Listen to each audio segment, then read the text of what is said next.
If you're out on the road, feeling like you want a podcast, all you have to do is type in Drunk of the Book, and you'll find us where you lead, we will be there. Anywhere that you want us to. Hey, Olivia. Hey, Ashley. Welcome to Drunk of the Book Club, a podcast for lonely, drunk bookcasters. Cheers! What are you drinking? I am drinking a glass of rosé from the pinot noir variety. What does that mean?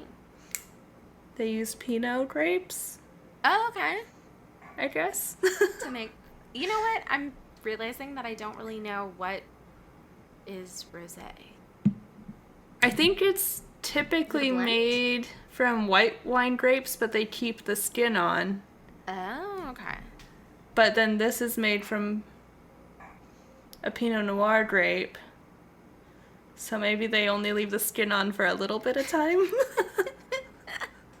Because in my head, which I knew was wrong, it's like imagining a rosé. It's like, well, here's the red, here's the white, together.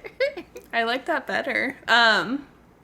Yeah, so to be honest, I don't really know what it means either. That was a wild guess. We might have it sounded someone right. Yelling at us. There's something to do with skins on some type of wine. I just don't remember which one or how. It sounds like kind of cannibalistic. Yeah. Well, if we were a bunch of grapes, it would be cannibalistic. True, like the California raisins. Yeah, exactly. Oh, man. Nice. So there. That's a good little... Hopefully we can get a sommelier's input at some point. Yeah. We know a few, so we should, if they listened. But none of them listen. Oh. I'm pretty sure. What did we read? We read Shrill, Notes from a Loud Woman by Lindy West. Mine doesn't say Notes from a Loud Woman. Oh. You were looking at your book like you were like, shit, I read the wrong book. I was like, wait. Am I? What book did you... Huh. Did it we doesn't read say it? Well, it says it on the front of mine. Does it say it anywhere else? Oh, yeah, it does on the... I also have an autographed copy. Mine doesn't say that. That's so weird. This one is from 2016. Same? Huh. How weird. I don't know. Oh, wait. Cover copyright 2017. Oh, it's a new cover. And then, Interesting. Look at this one. On this page, it just says Shrill. Interesting. And I don't have that page. Oh, shit. How bizarre. Huh. I wonder if they're different books. Well, we read the wrong book. If anyone else has ever read Shrill, tell us what it says. What does yours say? Tales from a Loud Woman? Notes from a Loud Woman. Notes from a Loud Woman. I'm very, intrigued by this. Disappointed that you don't have the whole title. You paid the same for a less title? How bad? I feel like, okay, well, I'll wait until we get into our top conversations about this, but I feel like it just kind of goes with my feelings about it. Oh, well then. Wait. Now I want to hear. Well, okay, first of all, it was about, I'm just going to say this so that you can get to your thoughts. It was about Lindy West, who is a woman who writes very, personal, creative nonfiction style. And I think that's a lot of what, her career has been, writing about things, but, kind of centering her experience or self in it, a little bit. And that sounds rude, but I think it also, like, I don't mean it rudely. It's more like that style was very big when I think she was first coming up. Like, that's when I used to read, like, Jezebel all the time and all of those, like, sites where it was, like, news and pop culture, but, like, and she wrote for Jezebel. Yeah, and she did. Yeah, she wrote for Jezebel, yeah. Yeah. And I feel like the writers were very centered in the pieces because that was kind of, like, the style at the time. Right. And she is a fat woman who writes about being a fat woman. She writes about being a woman and sexism and misogyny and trolls and, well, like, she definitely wrote, like, a lot about, she had this one particular troll, and if you've listened to her or I think it's been 2 pieces in This American Life, she also writes about, like, being fat, with a boss, in particular Dan Savage of The Stranger and the Savage Love Cast, being fat-phobic, and that was actually how I first recognized her. I mean, obviously, I'm sure I read her in Jezebel, but didn't necessarily, like, stan Lindy West at the time. I just, like, would read everything on that website, but, I remember hearing those This American Life podcast pieces and was like, oh. And that's when she was more at the forefront of my knowledge. And then, of course, when the show came out and watched Shrill, And then I saw this book that I wanted to read for a long time, and this one was autographed, so I bought it and was like, yay, she autographed it for me, even though she didn't. But we'll go with that, though. Yeah, I appreciate that. Anyways, I don't know, what did I miss? No, I think that was good, and it's sort of like autobiographical, just going from her childhood to her adulthood, present day. Yeah. Well, present day in 2016, but yeah. And I think, like, kind of the experience of growing up as a weirdo and learning, like, your identity and, you know, figuring out who you are and figuring out what your boundaries are, like, in love and sex and things like that. Yeah. And it's humorous. I would say, like, she's a humorist as a writer. Right. Yeah. She definitely uses comedy a lot and is very into comedy. Yeah. I didn't know about her at all until Shrill. Until the show. I never read any of those, like, online types of things before. The first podcast I ever listened to was online types of things. Those online article sources, such as Jezebel. Oh my god.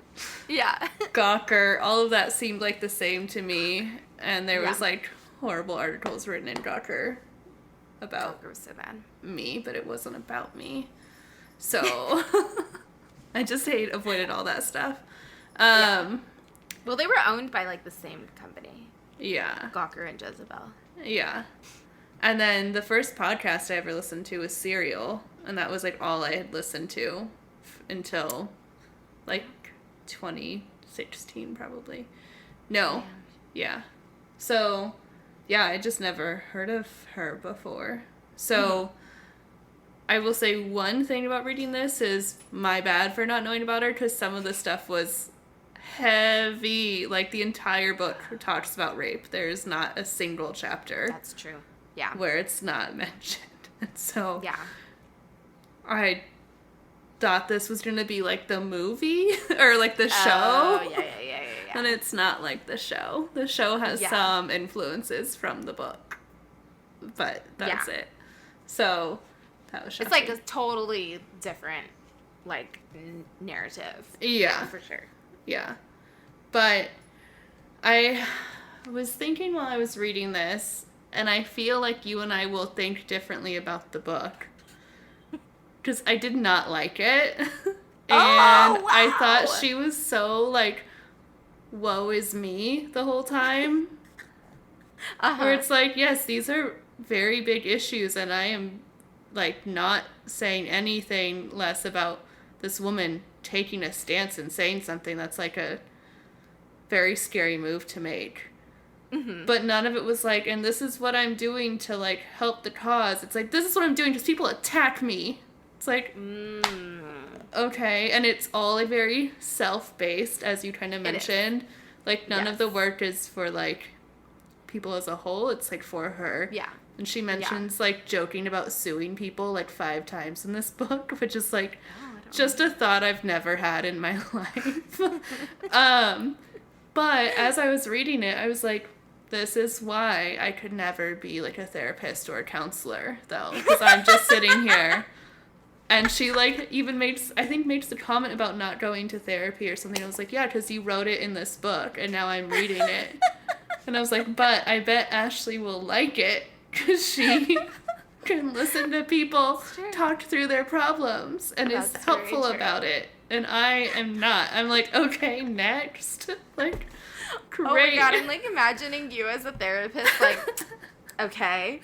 Yeah. So, what are you going to do about it? I said okay, like, 10 times reading this book. That's so funny. Which is, like, the same thing I want to comment on most people's I laughed Facebook. aloud when I was reading. I laughed a lot, actually, when I was reading this book. I did laugh a few times. I didn't hate the book. It was a quick read. I laughed. Yeah. But I was just like, and? I think, okay, so it's interesting that you mentioned that you hadn't, like, listened to any podcasts that she's been on, because I feel like I mentioned, I think that my initial introduction to her, even though I did read Jezebel at the time, I don't remember, like I said, I don't remember the particular authors, really. But I remember hearing This American Life that was, like, essentially the story of the troll, but, like, told in podcast form. And then I also remembered, I don't know if it was This American Life or if it was a different, what it was, but it was the story of being proposed to by her husband. And in particular, how he, like, made a big deal out of the proposal, and it was, like, a big surprise. And she didn't remember being drunk saying, like, you know, if I'm ever proposed to, it better be, like, a big fucking flash mob sort of thing, because nobody ever does that with fat girls. They always, like, make it secret. And so I remember that story. Again, I don't remember what podcast it was. I don't even know if it was maybe, like, the same episode, but I don't think it was. Anyways, so those were the ways that I knew about her, were those particular stories, those 2 main stories. And I thought they were, like, really funny and brilliant. And so when I read this, I just hear her voice. I almost read it like I'm listening to a podcast. Interesting. Because, like, to me, her voice is very... Oh, and of course the Dan Savage Fat Phobia story also. So I feel like I've heard multiple podcasts with her telling, like, podcast versions of those 3 stories. Right. And so when I read this, I literally kind of almost feel like it's like the opposite of an audiobook. It's like I'm reading the book, but I'm hearing her voice. In her voice. Yeah, that's interesting. No, and, like, that story in here about Dan Savage was amazing, you know, like, and funny. You know, she is very funny, and that was a story where I was like, wow, good for you for, like, saying something. She does talk about him in the same way we all talk about Dove, though, where it's like... He was terrible. He abused us. He was emotionally abusive. And I love him so much. And I think about him every day. You know, like... All of you guys' cult leader daddy. Yes. Like... Hers was just named Dan Savage. Reading it, I was like, oh my God, this is what we all sound like when we talk about him. Like, this is terrible. Not in, like, judgment of her, but just like, oh, this is eye-opening. No. Yeah. Like, this is what we sound like. But no, really that was, like, amazing to see that she actually wrote those emails, you know? And also her being like, I remembered it being like, hey, don't do this. Like, that is offensive. And it was just, like, blunt and cuss words and all caps. And that was amazing. Yeah.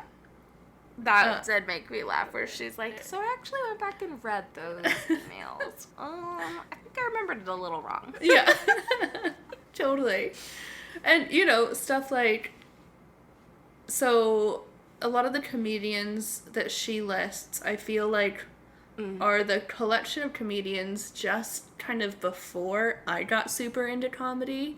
And so I don't, it's like I know their names, but I don't know, like, I don't Google them as often as I, like, Google other comedians, you know? Yeah. And so, Yeah. reading that, it's like, I kind of forgot that Patton Oswalt had all of that drama where he'd said all that stuff about rape jokes. I kind of, like, he came back into my awareness, like, sad to say, but when his wife died, that's kind of when he came back into my, like, awareness, I guess. So, that's kind of how I thought of him, not as this person from not that long ago, you know? Yeah. That's shocking, I guess. That makes me laugh because for me, I think I was reading Jezebel when that happened. And so for a long time, like, I was like, fuck Patton Oswalt, he's an asshole. And then I remember somebody being like, he's, like, a really nice guy. And, like, his wife died. And I was like, he's a fucking asshole. And then I think I heard maybe a podcast or an interview or something where he was talking about his wife dying. And then I felt really bad. And then I felt like I was the asshole for saying he was the asshole. So I, like, came to the other side where I was like, oh, I guess he's, like, a really nice guy. But then when I read this, I remembered why I originally thought he was an asshole. And I was like, oh, he's an asshole. Then something really bad happened to. Okay, okay. You're like, no, I was right. Now I remember. But I remember for a long time, I was like, why do fucking people like him? And he's in, like, a Pixar movie. And everybody's like, is he in a Pixar movie? In my head, he's in a Pixar movie. Didn't he do a cartoon? I don't know. You know, I don't know movies. I'm sorry. Yeah, at the time, I was like, everybody thinks he's just, like, a cartoon sweetheart. And he's a fucking asshole. And then somebody was like, actually, his wife, like, he's dealt with a lot of sadness. And I was like, oh, damn it. No, but you were right. You were totally right. Well, I don't know. Has he, like, come around and apologized for all of that? I don't know. I mean, I don't know more about it than what she wrote in here. I still haven't, like, spent too much time looking him up, but it seems like he did 2 sort of fake apologies, or 1 fake apology and 1 mediocre apology. Because didn't he was, like, retweeted her story and was like, this is the type of feminism I can get behind. And it's like, oh, okay, bro. The one who didn't use your name in the article? Interesting. Got it. Yeah, exactly. Well, that brings up, like, another thing, which is, like, this book came out in 2016, and it's very, I feel like, of its time, and, like, specifically anchored in 2016, which, in the grand scheme of things, is not that long ago, but it feels like so much has changed since then. Absolutely. That is... I almost feel like the book is dated in some ways that I don't think I could have, like, predicted it would become dated. I was wondering if I would read it differently if I was reading it in 2016. You know? Because I think things have changed a lot in ways that are not necessarily, like, now showing her in a bad light, you know? But just things have evolved and changed to the point where, like, I guess when she does that bit on that television show, and she was like, they didn't put that I'm a comedy lover in my intro. It's like, don't you have a say in how you're introduced? Like, isn't that something that you would... That was, like, one of those moments where I'm like, okay. Like, you could have said something about how you wanted to be introduced. But in 2016, maybe that still wasn't quite a place where a woman felt comfortable. I don't know. In, like, a very man show, you know, like 2 men, 3 men up there. And you're the woman coming in to be a fighter, essentially. Like, maybe you don't feel comfortable with that. And also, it's just like, why do that? Like, that seems like a waste of your energy to just get you angry and frustrated. But maybe at the time it felt like an important thing to do. So, I do agree with you. Like, if I read it in 2016, maybe I wouldn't feel so, like, woe is me about it.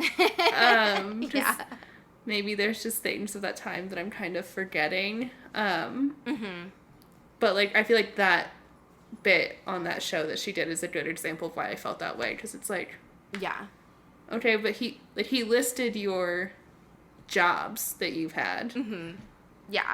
Not, like, the unique distinctions of, like, what you do at the job necessarily. But, like, you could have mentioned these things. Yeah. I assume. So I don't know. I could be wrong. I don't know. If y'all work in television or sommeliers, yell at me if you want. I could be just speaking nonsense this whole episode, but yeah, I don't know. Yeah. It's weird because, like, in many ways, 2016 to me doesn't seem that long ago, but then in other ways, it seems like a whole different world. Like, 2016 was, like, just when Me Too was starting to ramp up, right? Yeah, sort of around then. It was the year Trump was elected. Yeah. So I guess it was, we were full Me Too then. We were full Me Too, but it was, like, what, maybe a year of it? You know, it was new-ish. Yeah. But, like, yeah, I feel the same way. 2016 doesn't seem like long ago, but then you remember we were 26, so we were babies compared to now. Also, like, she mentions Cosby, like, 5 times in here, which I think is interesting and shows the time, because in one, like, in the beginning of a chapter, she says, like, it's basic knowledge that the Cosby Show shaped how we see black families. Meanwhile, I know a lot of black people who think that the Cosby Show was not a great thing for black people in America. Yeah. And also, then, like, later on, she mentions the whole, like, Cosby drugging and raping women. Yeah, raping. But to still be mentioning him, like, 5 times in the book, I feel like is very 2016. Like, you probably wouldn't mention Bill Cosby so much right now, because people are just like, he's an abuser and a rapist, we're over it, you know? Right. But it was, like, kind of new. Yeah. Not new information, because it's been out, but, you know. Yeah, and I feel like, too, like, there was an era in which, like, maybe somebody like Bill Cosby, like, it wasn't a shock, right? Like, because those allegations had been around. They were just, like, you know, ignored, essentially, until we collectively, as a nation, decided to give a shit, apparently. Until a man said it. Until Hannibal said it. Yeah. Yeah, till Hannibal said it, exactly. And then we were like, and then it felt like this whole feeling of shock. Everybody's like, I'm so shocked. And I remember talking about it with you at the time where we were, like, rolling our eyes, like, you guys aren't fucking shocked, you just, like, give a shit now. Right. And I feel like that feeling of almost, like, it was the same thing with, like, maybe this is an example of how this feels like a long time ago. Like, when Me Too, #MeToo was happening, it felt like the conversation was a lot about the shock. Oh, this is so shocking. Oh, this is so shocking. But it's not fucking shocking. Right. And it wasn't shocking to anybody who is a woman. Yeah. Like, you know, working with men. I don't know. Yeah. It just, I think it's been so long since then that to pretend to be shocked about something like that in 2021 feels like false. Right. And to a certain extent, it was already false in 2016. But that felt like what the general discourse was kind of, the level the general discourse was at. It was like reading articles like, oh my God, another man was quote unquote Me Too'd, which of course that's so fucking obnoxious how it becomes like something happened to him instead of he did something. But it was like, oh my God, another man was Me Too'd. Oh my God, another man was Me Too'd. Whereas I feel like in 2021, it's like, who hasn't? Like, why are we still surprised? Like, we're not, essentially. I don't know. I don't know what I'm saying. I guess what I'm saying is, like, we were at the level as a general, like, sort of society to be shocked, supposedly, by it at that time. And now, I don't think that shock would be a good way to describe how people feel when it's revealed that, like, some famous man is shitty and an abuser or an assaulter or a rapist. Right. So, I don't know. I don't know what point I'm really getting at. Well, I think I get what you're saying, that, yes, that makes it feel like not a current day book, right? That's what makes it feel like it is 2016. That's what makes it feel like 2016 was a long time ago. And I feel like that is what makes this book hard for me to read now. And I think that's where I'm getting that, like, well, why are you wasting your time going on this man's show to argue a man that you know is gonna talk over you? Like, that's, like, in 2021, you could just be like, I'm not wasting my time with you, small human, you know? Yeah. Like, this is not a thing that's going to be productive for either of us, so I'm not going to waste my time on you. But in 2020, or in 2016, yeah, people were still shocked. It was, like, very sensationalized, and it was, like, people wanted to be a part of it, and their voices heard, and... That's true. Yeah, I might just be judging a time that we all already lived through, and now I'm a horrible person. No, because I think that is a good point, because I think maybe at 2016, like, we generally, and when I say we, I guess I'm talking about, like, I don't know, women. Mm-hmm. We generally, like, still thought there was merit in engaging in those conversations with those men. Right. And I think now we, generally as women, are like you said, I'm not going to waste my time on this. Like, yeah. If you don't get it, you don't get it. If you're an asshole, you're an asshole. Like, actions, not words. That's what we're looking for. Right. And so, like, the way that we engage in those conversations, or the way that we engage in the dialogue about abusers now, is, I think, really different than it was in 2016. Mm-hmm. And it's like, it wasn't even really that long ago, but it feels like the conversation has changed pretty rapidly. Yeah. Well, I think these 5 years, society as a whole, people as individuals, have had to do a lot of growing up. You know? We don't really tolerate as much of the, well, walk me through it then. It's like, no, here's books, here's resources, do your own education, I'm here to help you along the way. You know, not like hand-holding people through learning their privileges. And it seems like that was something that we did in 2016 a lot, you know? Yeah. That's a good point. But, yeah, I don't know. I mean, right. So that's why that title, I was like, I feel like it fits. So she'd be like, actually, I'm going to change this. Oh, the Notes from a Loud Woman. Yeah. Because I'm just like, no. I feel like, okay. Like, it's just another point that makes me go like, okay. Was that an important change to the book? I feel like maybe not. Like, why did we do this? You know, that is a good point about, like, subtitles. Sometimes it's kind of like, like, Shrill is a genuinely good title. Like, on its own, that's a good title. Like, it's evocative. It's very clear that you're going to be engaging with, like, conversations about womanhood from a place that, you know, a certain type of man, and maybe a certain type of woman, too, finds annoying. You know? Like, that tells you a lot with just Shrill. So then the Notes from a Loud Woman, you're right, is, like, it's kind of, like, redundant. Like, you don't need that part. Yeah. That's a very good point. But, you know, that's just me being... But it does center her specifically as the woman, and we were talking about that. Yeah. The way that, like, she is very centered in this, like, style of memoir, narrative, nonfiction. Essay, I guess. It's an essay, right? I guess. Is it? I feel like it's described as an autobiography. This dust jacket says, Shrill is an uproarious memoir. Oh.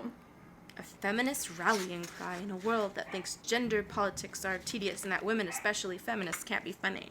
I don't have that either. Oh, well, it is on the dust jacket, so I guess that makes sense. I thought it would be on the back of the book, but... But there's already those on this back of the book. Oh. Dang. I got nothing. But you know what? The back of my book, The Advanced Praise, we've got Samantha Irby, who we've read. We've got Caitlin Moran, who we've read. And we've got Jenny Lawson, who we've read. See, wait, I have none of that. Who do you have on the back of, who's quoted? Or inside of it? So the back is a blurb, and then it's Refinery 29 and Mother Jones. Oh, interesting. The inside has all magazines. Huffington Post, BuzzFeed, Slate, Elle, Vogue, Cosmopolitan, New York Times. Dang. This only has people. It also has Ira Glass from This American Life and Jessica Valenti, and I don't know her, but apparently she's the author of Why Have Kids? ? And Full Frontal Feminism. Ooh. Good to know. I also feel like all the conversation around feminism, like, I think between 2016 and 2021, there's been a lot of conversation about, like, white feminism and a lot of conversation about, like, pink pussy hats, and yeah. I think people are a lot less likely to be like, we're feminists, I'm a feminist, not because of, like, the old style of, you know, Beyonce being like, I wouldn't describe myself as a feminist, but because of more, like, recognizing the white supremacy that has been inherent in feminism in the U.S. and around the world. Yeah. No, I agree. Yeah, and I feel like that is also evident in that TV appearance she does. It's like, correct me if I'm wrong, the host is a black man, and she's sitting here like, y'all don't understand what it's like to be in an unwelcome environment. And it's like, right. Yeah. That's pretty tone. Well, no, I don't like that phrase. It's pretty, that's an ableist phrase. It's just an what's clueless. Yes. Yeah. After talking through this with you, I might be, like, slightly, I don't think I'm in the wrong, but I think that if I read it from a slightly different perspective, like the perspective of 2016, then maybe I would have felt a little different reading it. I read this maybe 6 months ago or more. I can't remember when exactly I read this. Oh, I think I read it at the beginning of this year. But even then, I don't know why I'm saying even then. That wasn't that long ago. But even then, I remember feeling like it was kind of dated. So I agree with you. Like, when I was reading it, it did feel, even though this book is not that old, because it's so specific to its time. Yeah. Not even only in the names that are mentioned, but, like, even in the approach to talking about feminism, I guess. Yeah. I remember, I also did feel like there's just something that's, we're different now. Yeah. We're different, I think, as a society. We're different now. Yeah, no, I agree, though. We are very different now. We're much more elevated. Just kidding. We're not. We're elevators. Yeah, sure. Frankly. I'll go with that. Or escalators, maybe. I feel like I'm more of an escalator. Cause why? Because you still gotta do some work. But you can choose not to.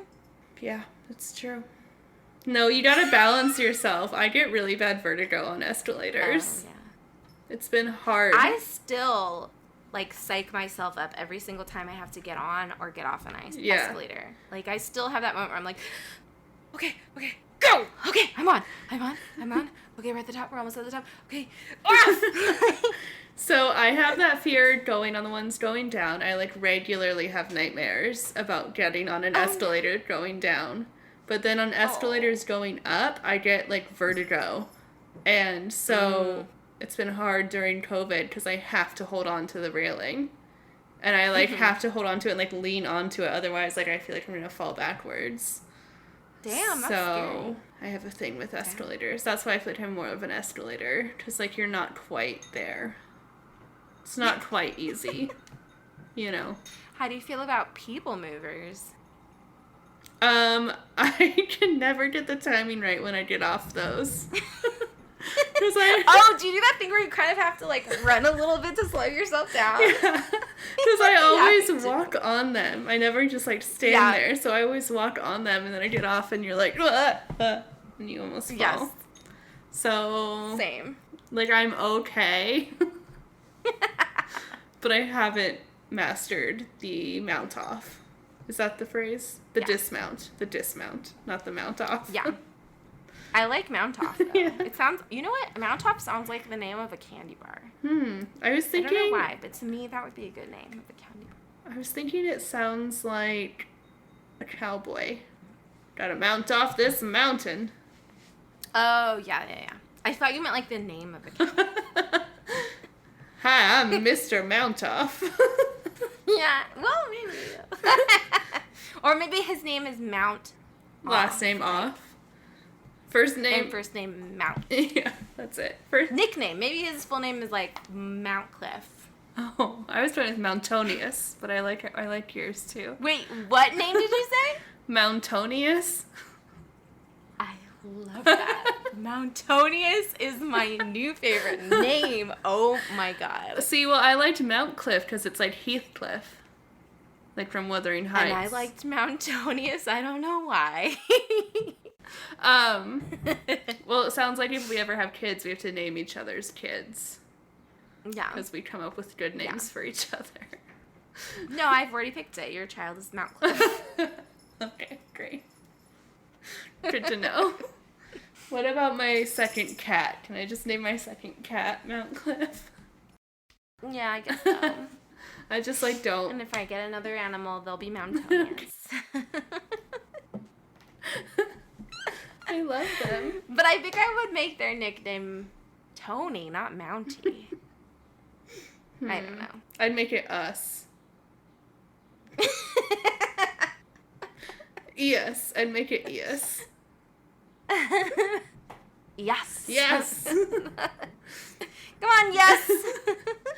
I saw on TikTok someone was like, ugh, Christophers who go by Topher.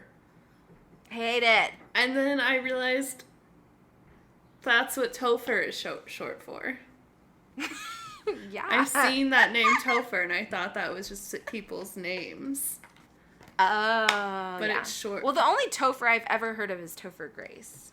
There's like a comedy guy I follow on TikTok named Topher something, and I thought his name was Topher. I hate Topher. It just sounds so pretentious to me. It's not great. But I did buy 2 shirts from him, so I supported him. Even though I mean, his name is Topher. what can you do? Yeah. Yeah. Is the name on the shirt? No, it's Okay, then we're all good. because he did a bunch of videos through quarantine, being like, popping out of a bathroom, being like, in a panorama, in a Pangea, and he would just like go on for like a minute listing different things, and so we would all send each other like, in a Pizza Hut, if people like wanted to do stuff, and then he came out with shirts that had a bunch listed on it, so I don't expect them to ever wear them, but I really hope they do. you know. Together. I don't know if, like, how much people are going to be wanting to wear pandemic comedy shirts But okay. after a pandemic. That, yes. But twinning. I mean, there's just something so charming about when people are twinning on purpose. That's true. I Yeah, love it so that's much. True. Twin day is always my Me favorite too. dress-up day. I do love a good twinning moment. Mikkel and I used to like to dress the same. And one time we wore the same dress to the mall, and these, like, 60-year-old ladies made fun of us. What? They were like, aren't you guys a little too old to be dressed the same? What? That's so rude. And I feel like old people are the kings and queens of twinning. Yeah, also, meanwhile, we were, like, 11. That's so rude. Was this in Huntington? Yeah. Of course. Ugh, God. Yeah. I don't like it. Yeah. Just the worst. So we didn't dress together, dress the same for a long time. Oh, that's so sad. That reminds me of, I remember when I was in 6th grade, me and my friend Lala were 12-ish, I guess, maybe 11. And we got the approval to be dropped off at the mall by her mom. And Lala had $40 of birthday money. And I don't remember what she was supposed to buy. But we went into Limited 2. And she found these jeans that were $40. And she was like, my mom is going to kill me if I buy $40 jeans. But I love that. And she tried them on, and I guess I've always been the same way. I was like, you have to get them. You must get them. And these are perfect. I was like a bad influence, and I agreed and encouraged her to buy the $40 jeans.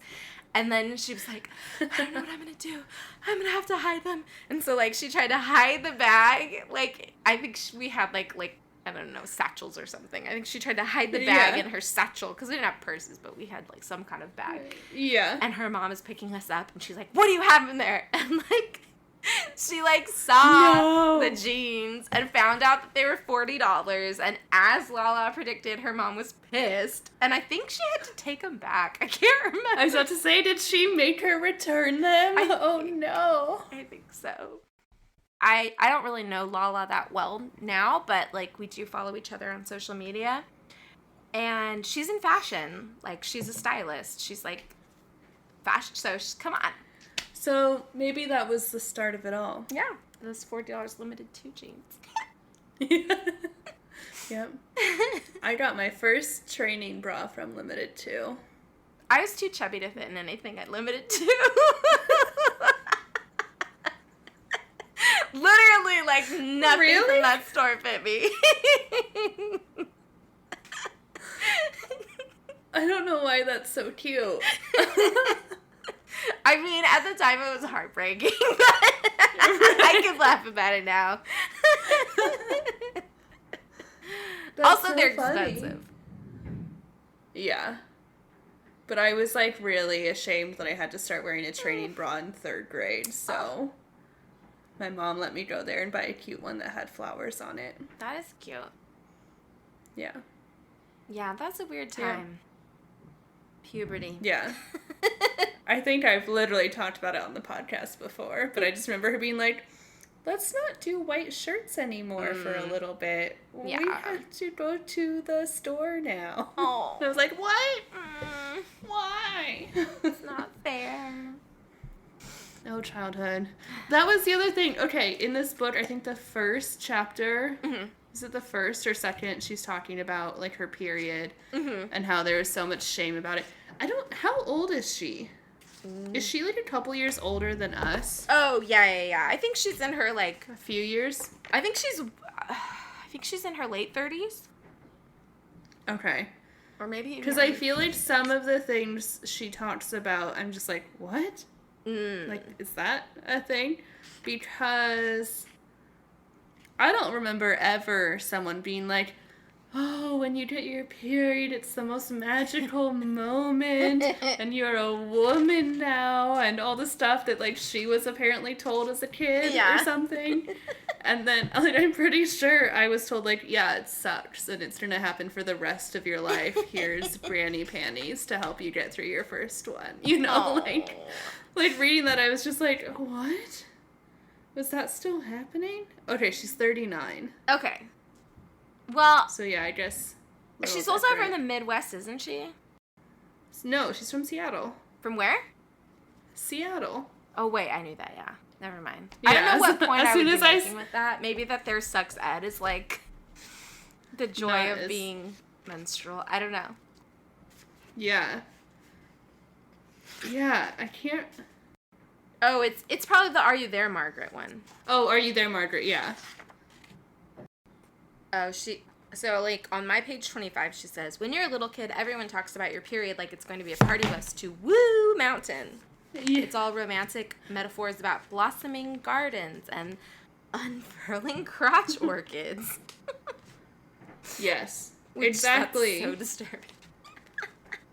Right, and I'm pretty sure I've never heard this. Just, like, I mean, I've heard people talk about periods like this. Yeah, but, like, yeah. I'm pretty sure that was not what was fed to me as a child, like, in preparation for it. I honestly... Like, guess what? Don't remember my mom explaining it to me. I remember, like, she gave me a book. I was like, here. And I think it was the American Girl, like, Bodies book. That was one of 2 books that I got on my bed when I got home from school. Yes, exactly. Yeah. It was just, like, there. No conversation. My mom just said, I left some things on your bed for you. And I was like, okay. And I got home from school, and it was like that one and some other book. Yeah. So we had like a little talk, and then I think that's why she got me the books. So it wasn't like such a mystery. Right, and she was like, put some pads in my underwear drawer and stuff like that. She's like, just in case. But yeah, that was it. It was like, am I dying? What's in my underwear? And she was like, this is normal. It's fine. Yeah. And then it was just bugs. Yeah. Bugs, yeah. I had like a fucking trauma freak out because my mom like brought home a shirt that I didn't fit in because my boobs were starting to like become boobs and I was already chubby. And like she's like, I got you this cute shirt, and I tried to put it on and it was like a really cute shirt, but it would like not fit, and so I like fucking flipped, like started like crying and sobbing. It was like, I'm fat. And my mom's takeaway was like, you're okay, it's okay, like clothes are clothes, whatever. And then I think the next day I had that puberty book on my like, cool, thanks, Mom. Bodies are bodies. Yeah. That's which amazing. is essentially what that book is called, I think. Yeah, I think so. It's also funny because I've talked to a few people, and it seems like everybody I know got that book on their bed. That damn book. It was like moms of the 90s were just like, well, it's about that time we're putting an American Girl book on their bed. Yeah. They all had a meeting or something. Yeah, exactly. They all like, one mom was like, I got this book, you should get it too. And they were like, yeah, let's get the book. Yeah. Just on the bed. Yeah. Gosh, that's fun times. Well, I was just going to say that I had a different experience than you because, like, you got yours early. And I think that I got mine pretty middle of the pack. Like, I was 12. And I got to the point where I was, like, starting to get jealous of the girls who got their periods. Because I was, like, it almost became, like, a cool thing. Like, it would be like, oh, so-and-so got her period. And I remember, like, one time, one of my friends, like, wore white pants to school and then got her period. But, like, it wasn't, I feel like whenever you read, like, those Judy Blume books, it's, like, so embarrassing. But at our school, at least what I remember, is it was, like, she was wearing her, like, sweatshirt tied around her waist to, like, cover the stain. And everybody was, like, so jealous. Like, oh, she's got her period. Oh my gosh.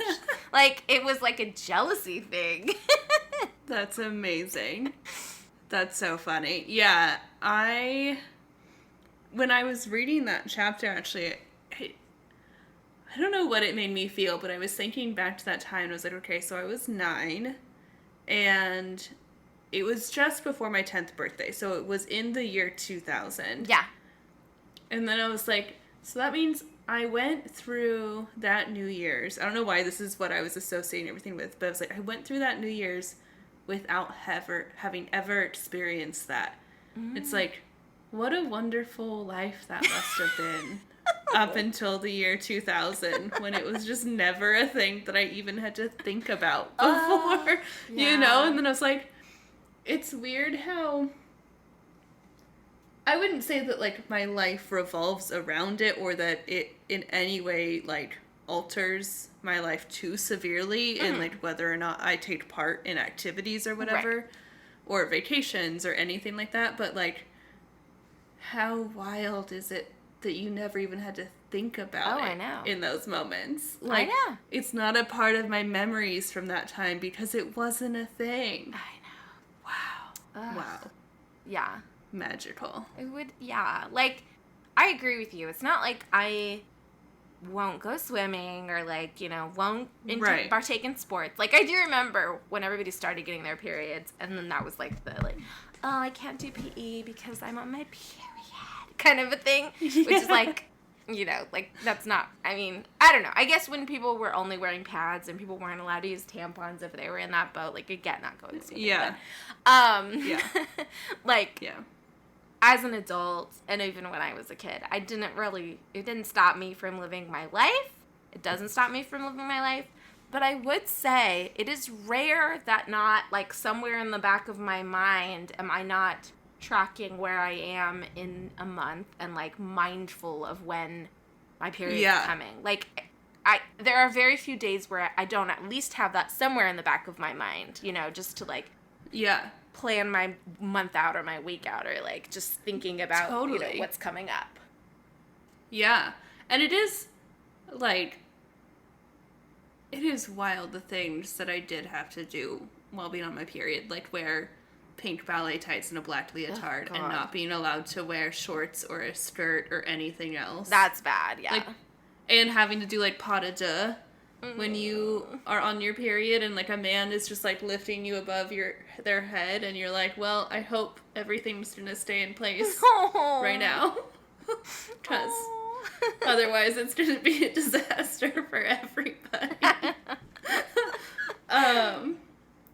But yeah, also, like, gosh, now I'm getting way too deep in this, but, like, no wonder people are like, I hate now that my daughter's a teenager, like, she's so moody. It's like, yeah, because you never had to live with us being, like, having periods before. We didn't have mood swings and stuff. Like, I literally called my mom the other day and was crying hysterically because I broke my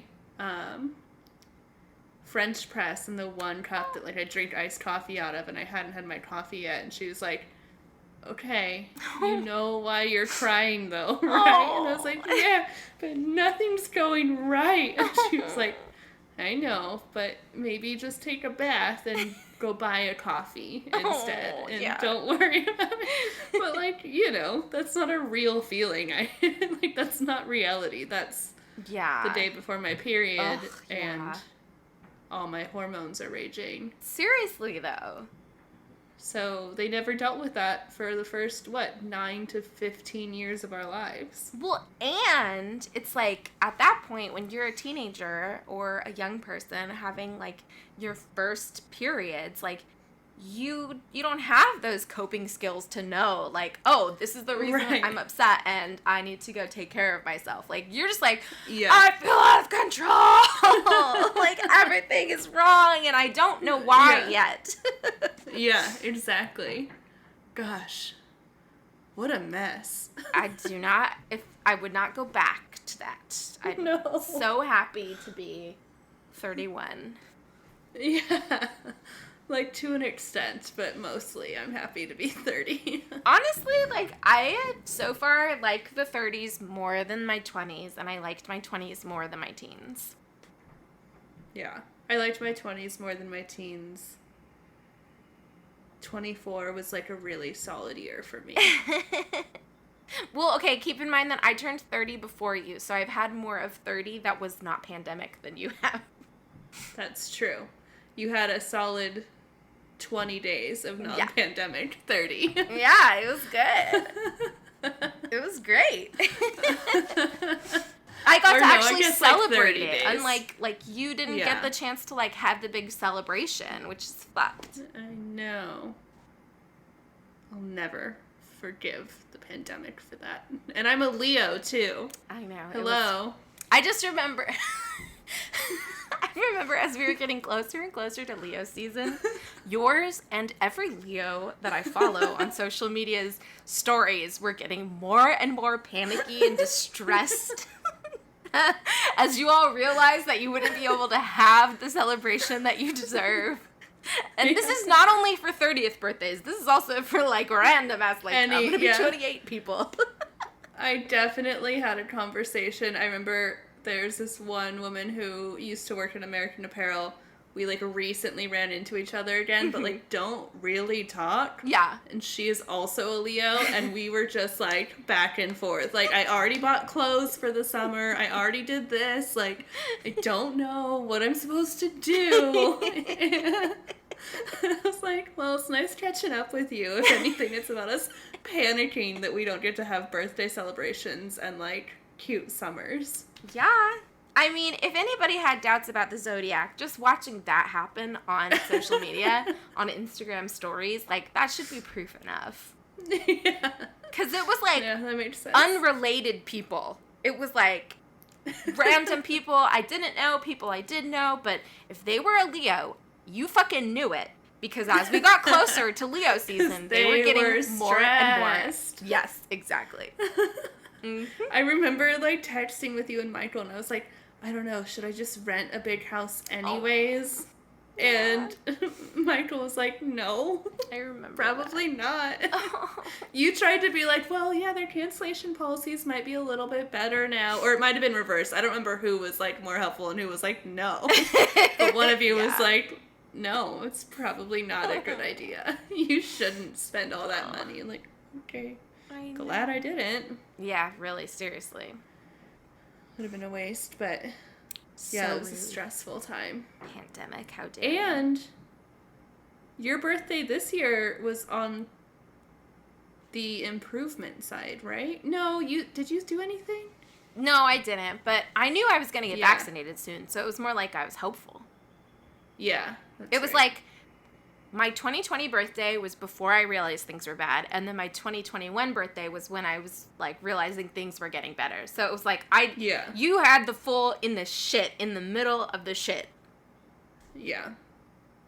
Terrible. But this year? Yeah, my parents are coming out. They're going to drive out here.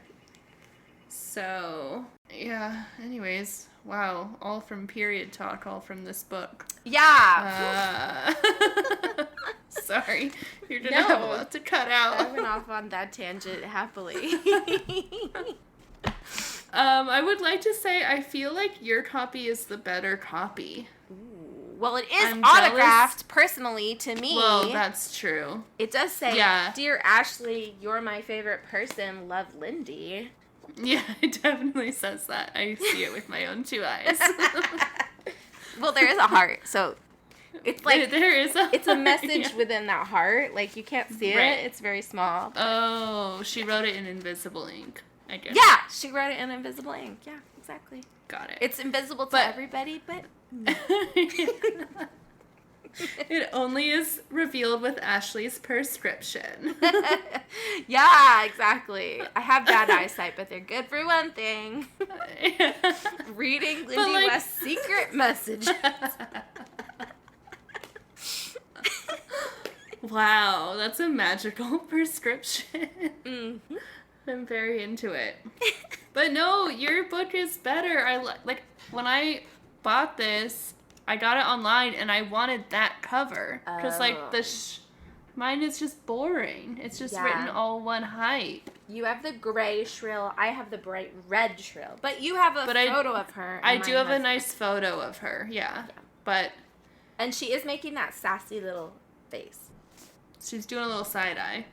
But look at what photo I have. I have the femme fatale photo. Okay, so you have a photo on top of a cool font, on top of the subtitle, on top of the people reviews. I have publications, magazines, a boring font, and no subtitle and no signature. I don't know what to tell ya. Mine's special. I'm returning the book. Well, wait, before we wrap up, we didn't mention the show, which if we want to do like a super special like side combo, we can do like a full one. But I did want to just say that if you're a fan of the show, you will notice similar themes. Definitely, yes. The show is not like, it's not a direct like reproduction of the book. Yeah. The character is definitely not Lindy, right? But you definitely will find a lot of overlaps of themes and some plot points. I think many, right? They have the troll, they have the abortion, they have the dad being sick, That's they have the boss. Intense boss. Yeah. I guess maybe because I just recently finished the second season, I'm more thinking. Because the second season is like totally... You saw the second season. Yeah, I just finished the third. Oh, wait. That's what I'm talking about. I just recently finished the third season. Yeah. Yes. I was like, you're I think at that point they've deviated from the plot lines of the book. Would you say?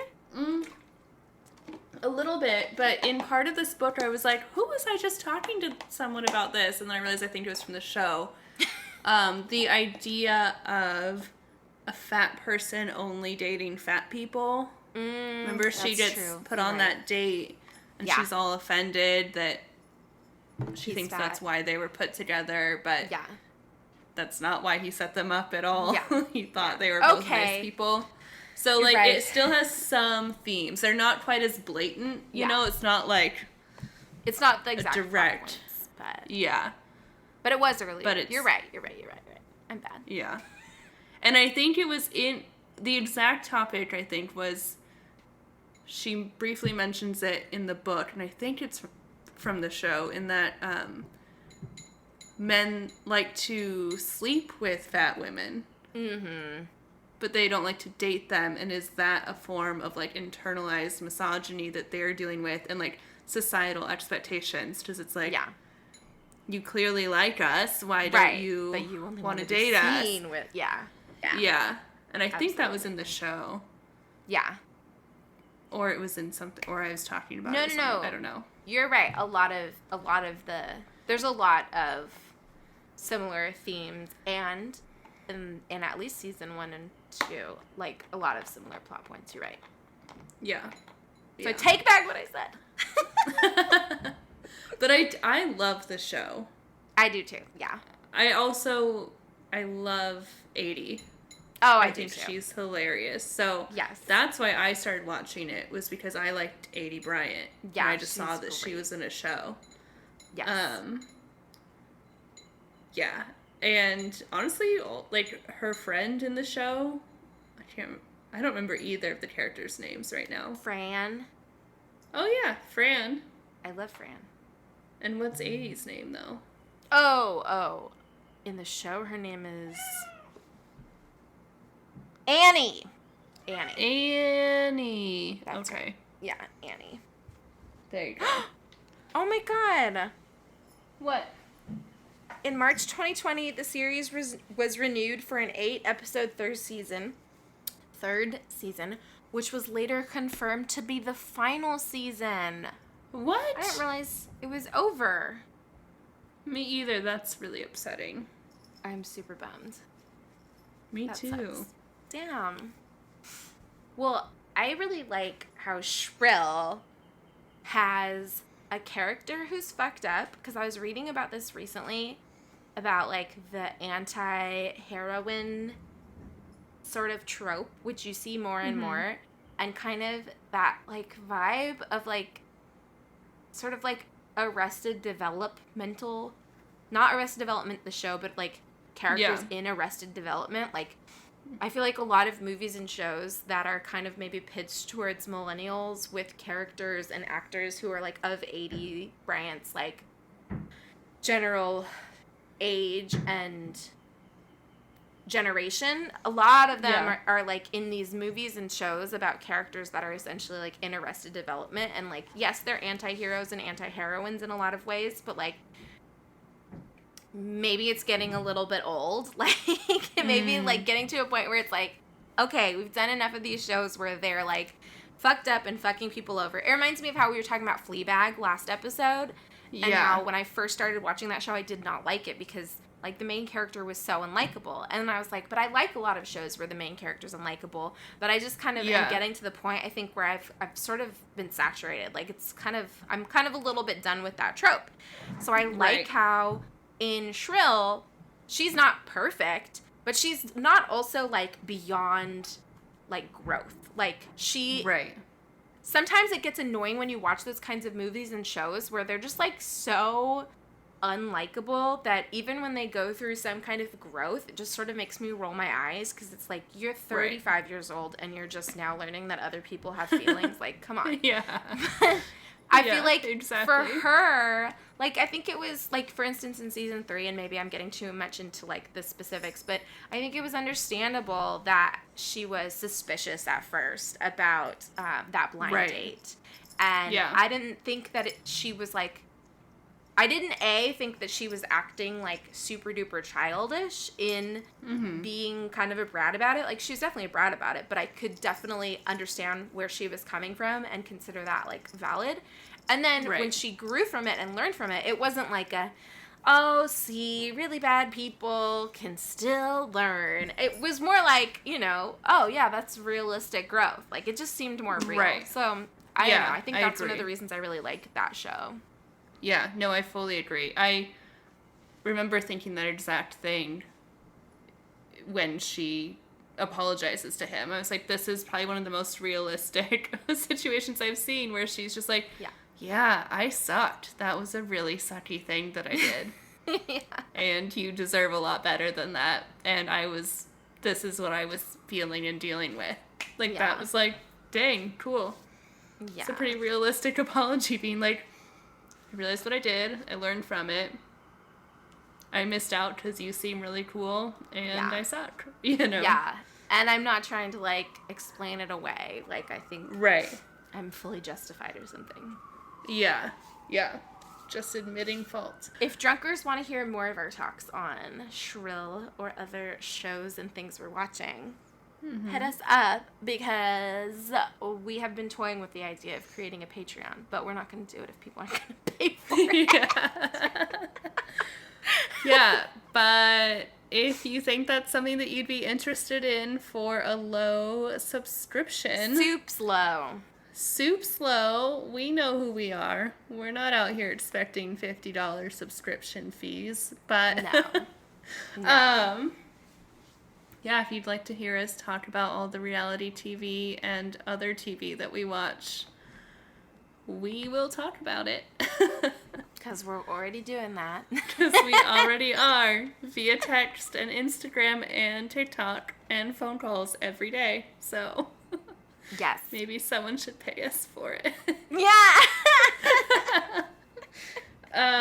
No, but yeah, if that seems like something anyone is interested in, or you have other suggestions for what you want to hear us talk about, slide in those DMs. We are on Instagram. At Drunk of the Book. You can email us at drunkofthebook@gmail. drunkofthebook@gmail. Yep. Twitter. We have a website. We have a website, drunkofthebook.com. And we are on... Yeah. Oh, YouTube? We're on YouTube. Our episode is on YouTube. We are on Apple Podcasts, Apple Music. We are on Spotify. Stitcher, basically anywhere you can get a podcast, we're there. Yep. And you can, I guess you can even subscribe directly to our RSS if you want. But I don't think people do that. And if you could leave us a review, I think currently the only place you can do that is on Apple Podcasts. I don't think Spotify has a review portion yet. But if you did search for us on Spotify, that would help other people be able to search for us. Yes. And if you could leave us a review on Apple Podcasts, that would be very amazing. We could really use some of the love. If you hate it, I guess you can do that too, but I'd rather not. Yeah. And if you have friends who listen to podcasts, tell them about us, because, you know, once you get started on one podcast, why not just share the love? Especially if you have friends who are book lovers, or I don't even know what else book lovers, or like to hear two friends rant about things. Yeah. Mostly books, but a lot of side conversations also. True. Pop culture, etc. Yeah. Hit us up. Let us know. Leave a review. Listen to us. Check us out. Download it. Subscribe. Ding. Any other word that goes in there, just add it in your brain. So did you rate Shrill on Goodreads? Oh, I haven't yet, actually. Ooh, what's it gonna be? I don't know. I think a 3. You said what? I think a 3. A 3. What do I put? Did you rate it? I did, but I don't remember what I rated it on Goodreads. Oh, and I don't... Oh, I have my phone right here. Let me look real quick. I rated it 4. You did? I did rate it 4, yeah. Interesting. See, so, I feel bad if I do anything lower than a 4, but... You gotta be real. Like... I did sit there a lot going, okay. Yeah. And maybe that's my own personal problems, but... Man, everyone gave it such good ratings. No, give it what you feel. Give it the 3. I gave it a 3. And I'm sure there's somebody out there who would read your 3 and be like, 3 is the highest thing I give anybody. You know? Yeah. Okay. So I gave it a 3. You gave it a 4. Yep. And you would recommend it? I would, but I'm not going to let anybody take my copy because it was personally signed for me by Lindy West. Yeah. They can have your copy. That's true. They can have mine. Let me know if you want it. I just told everybody that you're giving it away. I decided that for you. It's not as good as Ashley's copy, but it is the book. So I did not read the wrong book. Not as nice. Yeah. Cool. And we said where they can find us. Mm-hmm. And what are we reading next? Crying in Mart by Michelle Zauner, who is the musician Japanese Breakfast. There you go. Yeah. Cool. I'm excited. Have you started it? I have not. I haven't either. Cool. And very if excited you are interested in talking about this book with us for next epi, let us know ASAP. I know for a fact I've seen some of my friends post that they've read it. So, looking at y'all, I think Melina has posted that she read it. Yep. Melina, who ages ago was the one who suggested to us to read Blood, what was it? Bones Blood, and Butter. Yeah. So we know that your taste is good, Melina. Yeah. And we know that you read, Melina. Yeah, and we know you know how to talk. And I know you just messaged me today about about running. So I know you know how to use Instagram, Melina. Yes. And we FaceTimed with you. We know you know how to FaceTime, Melina. And if you're not Melina, you know, and we're not saying only Melina can do this. We're just putting on some heavy peer pressure. But, like, if the peer pressure worked for you, because you, too, know how to talk, know how to read, know how to FaceTime, know how to Instagram. Or if your name is also Melina. Yeah. We'll take any Melina. Yeah, exactly. I don't care how you spell it. Yeah. All good. We'll have you. Or if your name is Julia. That's the only other one I can think of right now who's at least been like, oh my god, that'd be so much fun. And then don't do it. Called out. Or my mom. Called out, Stacy. Take that. So please, man, folks, we would love to talk with you. This one is fizzling out, not so strong. I'll try my best to fix it in post-production. I just feel bad. I feel like I'm just rambling. Cool. Type in Let's get reading. And you'll find us. It sounded good to me. Where you leave did not sound good to We will me. be Oh no! Anywhere to me, that you want us to.